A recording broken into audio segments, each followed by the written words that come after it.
Bonjour Eric. Bonjour Benjamin, bonjour à tous. Ce matin, vous souhaitez associer à deux dates historiques. On en parlait à l'instant, le 11 novembre 1918 d'un côté et de l'autre le 13 novembre 2015. J'étais encore tout gamin lorsque mes grands-parents m'ont emmené visiter l'ossuaire de Douaumont. D'écrire cette phrase, visiter l'ossuaire de Douaumont, fait immédiatement ressurgir en moi le souvenir de la fameuse tirade de Jean Gabin dans Le Président, film d'Henri Verneuil où il interprète un personnage proche de Georges Clemenceau, je le cite, « des vainqueurs et des vaincus, finalement réconciliés dans des cimetières que leur importance a élevés au rang de curiosité touristique ». Fin de citation. L'ossuaire de Douaumont, on le sait, fut édifié pour rendre hommage aux soldats français tombés à Verdun, ces hommes dont nous honorons la mémoire en ce 11 novembre, en même temps que nous célébrons l'armistice qui mit fin au combat de la Première Guerre mondiale.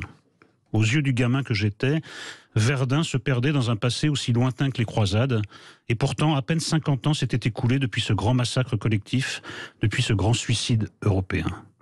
Même si ma conscience de l'événement se révélait donc imparfaite, j'en ai gardé jusqu'à ce jour ma première impression du tragique de l'histoire. Cette promenade parmi les morts, je l'effectue à présent 50 ans plus tard dans mon quartier parisien, lorsque je passe devant les anciens locaux de Charlie, puis devant les cafés mitraillés le 13 novembre 2015 au bas de la rue de la Fontaine-au-Roi, et un peu plus loin devant le Bataclan. Après-demain, nous nous souviendrons d'autres morts, nous passerons du 11 au 13 novembre, nous passerons d'une commémoration à l'autre, nous passerons d'une guerre à l'autre. Et alors, Éric Nolot, quelle relation vous faites plus précisément entre la Première Guerre mondiale et le terrorisme islamiste ? Plus jamais ça, fut-il proclamé au sortir du premier conflit mondial. Il fallut certes encore beaucoup de temps, beaucoup de morts et beaucoup d'horreurs pour passer de la déclaration aux actes, mais l'Europe tourna enfin la page de la confrontation pour ouvrir celle de la coopération. La condition de ce renversement historique avait été une révolution de fond en comble des consciences. Plus jamais ça, fut-il également proclamé au lendemain de Charlie, plus jamais ça, fut-il également proclamé au lendemain du Bataclan, mais rien ne vient, mais rien ne change. La même impuissance à expulser nos ennemis du territoire national nous jette toujours dans la même consternation et nous expose toujours au même danger.